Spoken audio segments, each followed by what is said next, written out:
Okay, it's going to be a review of WrestleMania Backlash 2021. I hate the title. I would have been cool with this if they were actually having this at where WrestleMania was. That would have made a lot of sense, but I don't know why they went with this title. It just sounded ultra awkward whenever the performers had to say the name of the pay-per-view during the feuds. But yeah, man, it just the title is what it is, and let's just get into the pay-per-view right here from the Thunderdome. We have Rhea Ripley challenging Asuka and Charlotte Flair, triple threat match for the Raw Women's Championship. What I remember was the video package was mainly about Charlotte. You know, the whole story of the match was mainly about just Charlotte being angry, you know, upset that she had a fight to get into this triple threat situation here. With this triple threat match right here, it really kind of reminded me of why a lot of the performers say, when you hear the podcast and hear some of these older interviews, that the triple threat matches are really difficult to work. I just really had a tough time getting into this in the beginning. I think as the match progressed, they hit their rhythm, and when you got down to the last couple of minutes, it got really engaging. With the false finishes and the different sequences and the different teases that they pulled off here. I thought Charlotte looked good. I thought she's really stepping up her game. She almost looks like Tori Wilson in terms of like her physique and her body. She's really toning up, and it's definitely helping her in the ring as well. I thought she looked awesome here. Asuka did some beautiful counters into, the Asuka lock. I thought Rhea Ripley was great here. Charlotte busted out that really nice moonsault on the outside. Just pretty exciting stuff. And, Charlotte actually hits Rhea with a Yakuza, but she's selling the fact that she's still groggy. And then Rhea actually hits the Riptide on Asuka to get the victory there. So yeah, just a solid way to start off the show. Really, I wouldn't say this was great, but for a triple threat match between these women, I thought they really picked it up, and just good stuff right there. Next up, you have Dolph Ziggler and Robert Roode teaming up to take on Rey Mysterio and Dominik, the father-son combination right here. Really good match. When the match started, I really wasn't in the mood to watch it. I just felt like it. I don't know, just something about the handicap situation at first. It was Rey Mysterio in a handicap situation, taking on Dolph and Robert Roode. But you know what though? This was one of those matches where I felt like it was a chore at first, but as the match progressed, I thought it really told a great story. I really thought it did. Dominik actually came out halfway through the match, and it was pretty dramatic. You just had a lot of good hot tags here. I thought Roode was excellent. You really haven't seen Roode on a lot of the WWE pay-per-views, particularly since the Thunderdome started. But he very inspiring performance from him. Dolph hitting the famouser, a lot of the old school Billy Gunn offense. Robert Roode busting out the spine buster. Roode's in great shape for his age. He's got to be at least over 43. He still looks good. He's in great shape. Just a lot of good drama, a lot of hot tags. Dominik actually busts out the frog splash, paying tribute to Eddie Guerrero after a couple of hot tags right here, and. Rey Mysterio and Dominik get the feel-good victory, and it was just a lot better than I expected. You could argue that it came off a little bit cheesy. I would say this about the father-son combination thing.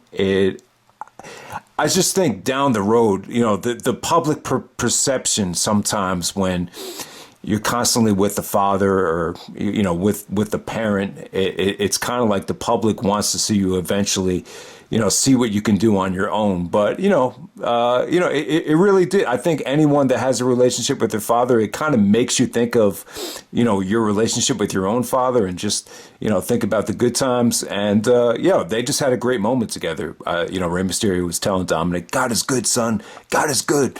So, definitely one of the highlights of the show. Not a bad match at all. All right, next up, we probably have the worst match on the show. You got Damien Priest taking on The Miz with Johnny Morrison playing a huge part in this Lumberjack match. Basically, it's a Lumberjack match with zombies. Kind of got you in a Halloween that almost wasn't kind of mood right here. I mean, it was all right. It was what it was. I think people are going to crap on it. The worst part in the match was all the zombie shit.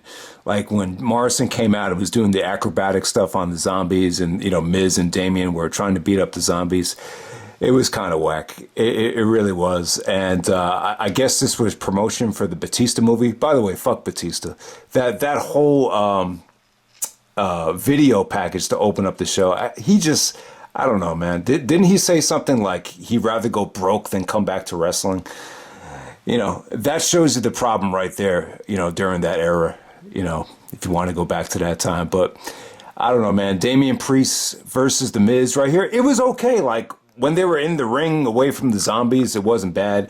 It's they're really building up Damian Priest, and he got a much needed victory over The Miz. Definitely the worst match on the show. Next up, we got Bianca Belair defending the SmackDown Women's Championship against Bayley. So Bayley kind of came into this playing like this psycho tomboy, that type of look. And good match. You know what? I'm going to say this was the match of the night just by like a hair. Like I would say you had a lot of solid matches on this show, but nothing you would really want to go back to. But I would definitely say Bianca and Bayley was definitely the match of the night. Bayley was vicious. She did some nasty stuff with the steel steps, a lot of vicious suplexes from Bayley. She kind of chugged on Bianca's ponytail. I got it with the hair extension. I got to figure out exactly what to call that. It's really coming into play in a lot of Bianca's matches, which I like. I think it definitely makes the matches more engaging. But she pulled on it, she tugged on it, and then she did the belly to belly, belly to belly, whatever you want to call it. And that was a great near fall. That almost had me right there. I thought that was great. And definitely sets up a rematch. The way this match ended, it looks like they're going to a Hell in a Cell match with these two girls the next month. By the way, Hell in a Cell's in June now. The scrap Money in Bank going with Hell in a Cell. I wish to be King of the Ring, but they're going to go with Hell in a Cell. I can't really do anything about it. I know some people have mixed feelings on it. But, the way this ended, Bianca kind of got a cheap victory after she kind of used her ponytail to get the pinfall on Bayley.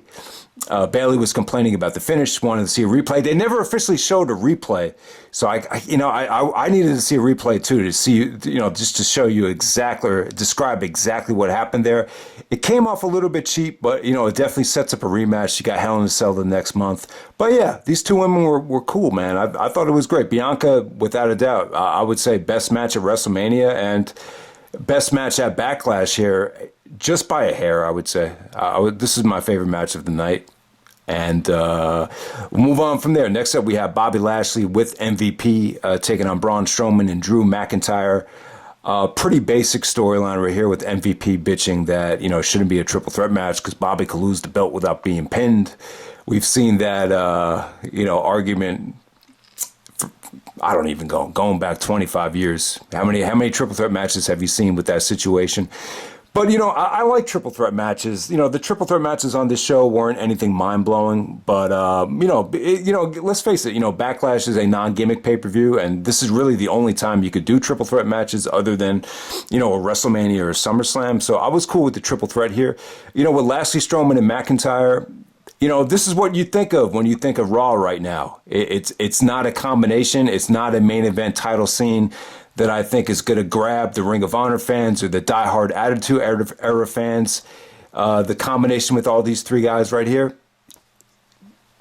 I don't think there's a lot of interest from any of the non-casual fans, but this was solid. It was pretty cool in terms of strength. I would definitely say all three guys looked sharp, impressive. They tried to use their strength and their mobility to really carry this thing.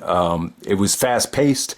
It was pretty crazy. Lashley actually took a nasty bump into the Titantron area where the pyro, exploded. Not as bad as it did a couple years ago, but, pretty predictable. As soon as Lashley took that bump, I just said to myself, you know what they're going to go with right here. They're going to have Lashley kind of come in out of nowhere when you least expect it. So you got some good back and forth between Braun and Drew McIntyre. You saw table bumps. You saw Strowman, pull out some aerial stuff. Not a bad match at all. Very hard hitting.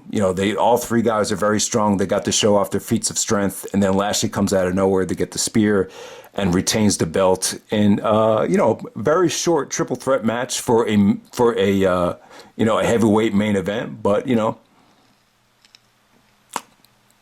nothing bad, but I don't think anything that you will probably want to return to. And then the match to main event the show, we have Roman Reigns, the champion, with Paul Heyman to take on Cesaro in a singles match for the WWE Universal Championship. The first time Cesaro is getting a one-on-one Universal or WWE Championship match. And, Claudio Castagnoli main eventing a WWE pay-per-view. Very proud of him. I thought he was great in this match. There's a lot to be proud of. I thought he did some awesome selling. I thought it had great drama. The only gripe with the match is I just thought once Roman was locking in the front face guillotine face lock, I just thought it kind of dragged at that point. Like, that's my only negative about the match. But, it was a roller coaster ride of a match. It was more dramatic than it was action packed. I thought Cesaro,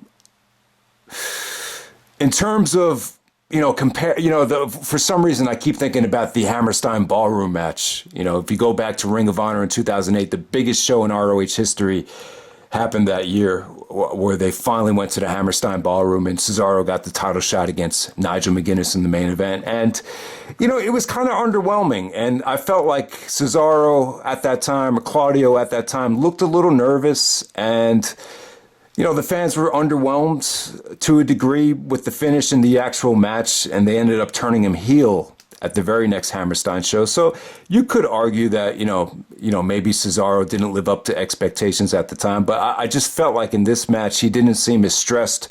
It seemed more natural to him. I felt like he seized the moment here. I feel like experiences like that really helped him for a moment like this. But, in a weird way, I would say, main eventing a Ring of Honor pay-per-view in 2000 or a Ring of Honor show in New York City in 2008 causes more stress than main eventing a Thunderdome show during the pandemic in the WWE in 2021.